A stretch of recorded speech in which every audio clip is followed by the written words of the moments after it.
I'd like to next introduce Jenny Clarke. She's a professor in the Brain Tumor Center. She's actually the chair of the Protocol Review Committee for the Comprehensive Cancer Center here at UCSF. And as Jessica sort of highlighted a little bit in terms of trying to tailor the types of treatment we provide to our patients, Jenny's going to talk about precision medicine for gliomas. Thank you so much, Suzanne, for that kind introduction. So I'm going to talk about precision medicine for gliomas. It's a real pleasure to be here.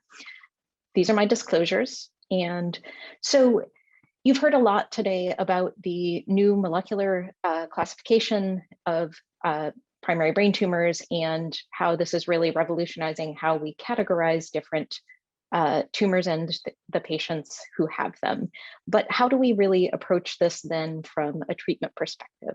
Stepping back a little bit, I think there are kind of two main categories of tumors that we can identify with these molecular alterations. There are tumors that have a primary dominant molecular driver. An example of that would be IDH mutant tumors, the astrocytomas and oligodendrogliomas, particularly early in the course of the disease when the IDH is really driving things. A second example of that are H3K27 altered diffuse midline gliomas that you just heard about from Dr. Schulte. And for both of those patient populations, there are targeted agents that are looking pretty promising. One additional example of this is the MAP kinase pathway, and this is actually a pathway that is active not just in primary brain tumors, but in fact across a number of different types of cancers. Within primary brain tumors, we see MAP kinase pathway alterations, in particular the BRAF V600E mutation, but also BRAF fusions across a number of different tumors. And you may recall Dr. Solomon having talked about this a bit earlier. There are tumors where it's really a dominant driver mutation, and often, in fact, the only mutation that's seen, lower grade tumors such as gangliogliomas, DNETs, and pilocytic astrocytomas.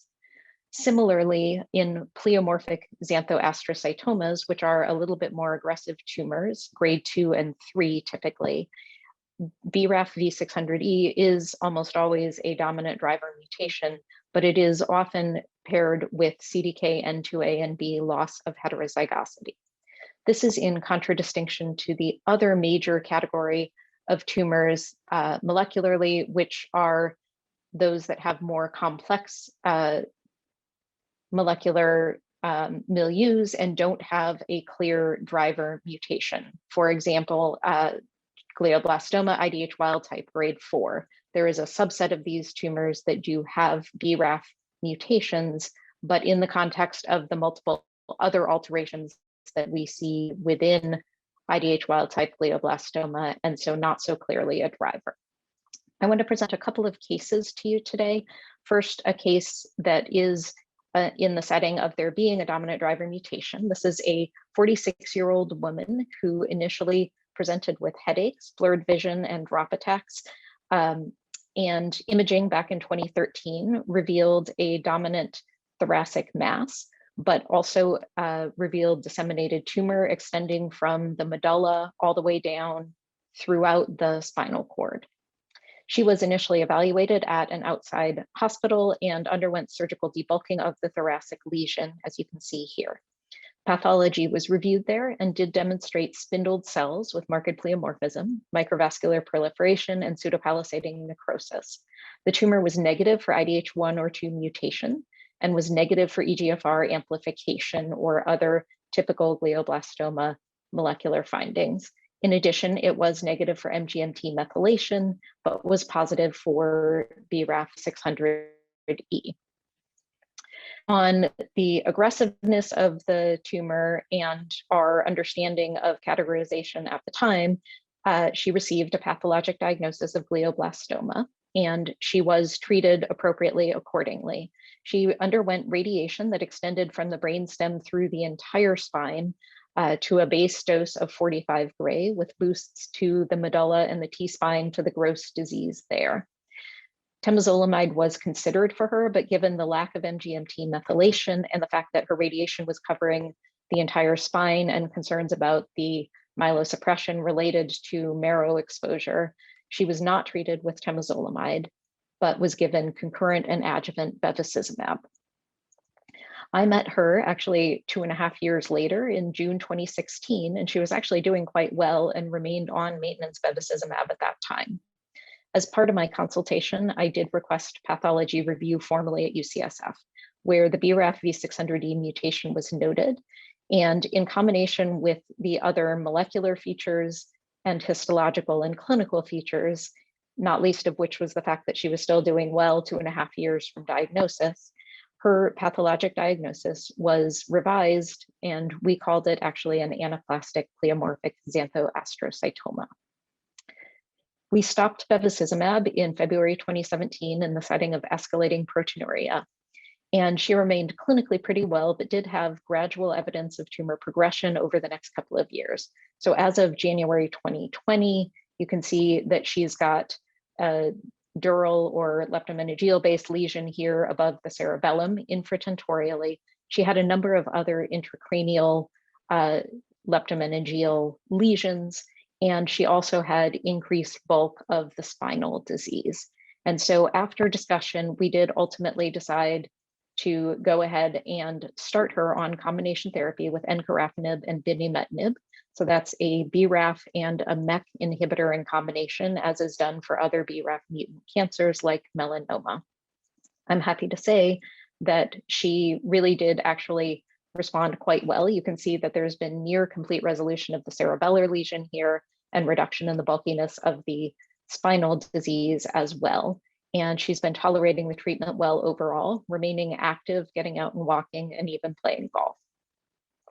So that's a nice example of a patient whose tumor really does seem to have a dominant driver mutation. But what do we do about the more complicated cases like the classic IDH wild type glioblastomas where there is a lack of a dominant mutation? I think over the last decade or so, we've really fairly thoroughly demonstrated that targeting a single abnormality with a single targeted agent, whether it be EGFR or PDGFR alpha or VEGF, is really not an effective approach. And so I think what we need to do in these cases is actually combination precision therapy. With that in mind, we've had a precision medicine glioblastoma clinical trial going at UCSF. This is designed for patients with recurrent glioblastoma who are candidates for aggressive resection. And they are screened and enrolled prior to surgery. They undergo surgical resection, and assuming that recurrent tumor is confirmed, then the tumor is analyzed with the UCSF 500 next generation sequencing panel, which is CLIA certified. In addition, if there's available tissue, then correlative studies are undertaken, including research-based whole genome and RNA sequencing, as well as cell cultures.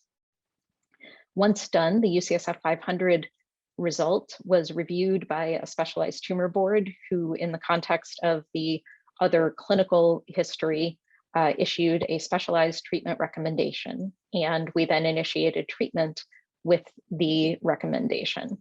Patients are monitored going along, both for safety and for clinical response. And we were fortunate to be able to not only do anatomic MR imaging here, but we also included the hyperpolarized carbon-13 imaging that you heard about earlier from Dr. Villanueva-Meyer. To briefly touch on the UCSF 500 cancer panel, it's a targeted capture next generation sequencing panel. Both tumor and normal DNA are ideally sequenced, enabling detection of both germline and somatic variants. And this allows for comprehensive detection of single nucleotide variants, insertions, deletions, gene rearrangements, and copy number alterations. The treatment recommendations for this clinical trial we structured with a cytotoxic backbone. So typically using either temozolomide, CCNU, or carboplatin.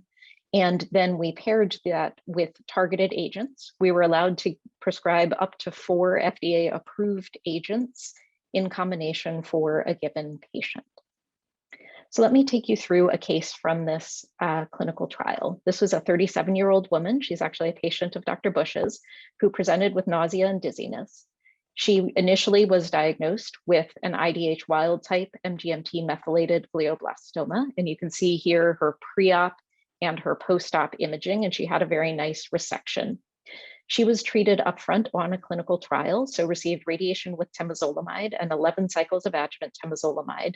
It was a phase 3 blinded trial, so she received either the EGFR antibody drug conjugate ABT414 or placebo. After getting through 11 cycles of adjuvant therapy, she voluntarily stopped, and we followed her for about 10 months. Unfortunately, at that point, she did have evidence of progression, which you can see here. That also shows up bright on the perfusion imaging adjacent. And so she enrolled on the precision medicine clinical trial. Again, here's her pre-op imaging for the study enrollment, and she had a very nice resection that you can see here. Her pathology was quite vigorously recurrent glioblastoma with 95% viable tumor and essentially no treatment effect seen. Her UCSF 500 results then came out. And so when we look at these, we order in priority, tiering the different abnormalities by the quality of the data that we have for targeting those abnormalities within glioblastoma. First and foremost for her, we kept in mind that her original tumor did have MGMT promoter methylation. And so that was the first line target that we were interested in going after. Second was EGFR amplification, which was still present at recurrence. Third was P10 loss. And then fourth was the CDKN2A and B homozygous deletion. So our recommendation was first off to treat with temozolomide in combination with olaparib, which is a PARP inhibitor. You had heard from Dr. Taylor that there's thought to be synergy of this combination potentially in IDH mutant tumors. And there is also thought to be some synergy in MGMT methylated tumors, which was the reason for recommending that for this patient. We then layered on afatinib targeting the EGFR amplification. And in order to try to make sure that this was a tolerable regimen, we had staggered starting for some of the drugs. So temozolomide and olaparib were started on day 1 of the first cycle. Afatinib was started at a little bit lower than full dose of 30 milligrams daily on the first day of cycle 2. Our third priority and our fourth drug was everolimus, targeting the P10 loss as a representative of mTOR pathway alteration. And this was intended to start on day 1 of cycle 3. We did treat her and she did quite well. So this is her imaging after 4 cycles of treatment. You can see that the surgical cavities collapsed and it looks nice and quiet. After 8 cycles, in addition, things remained quiet and she continued to do well. In fact, we were able to treat her for 13 cycles before seeing evidence of tumor progression. So to briefly summarize, there's been a shift to much more molecularly defined characterization of gliomas, and this has really improved our ability to classify these tumors. There's been a corresponding improvement in our ability to reliably select patient populations for molecularly targeted therapies. And we anticipate in turn improved outcomes from more appropriately targeted therapies and, in the absence of a dominant driver mutation, from appropriately selected targeted combination therapies. Thank you very much for listening today. This is the clinical arm of the neuro-oncology program with my neuro-oncology colleagues across the bottom and the tumor neurosurgeons across the right. And I do want to say a special thanks to the glioblastoma precision medicine program, which funded this clinical trial. Thank you.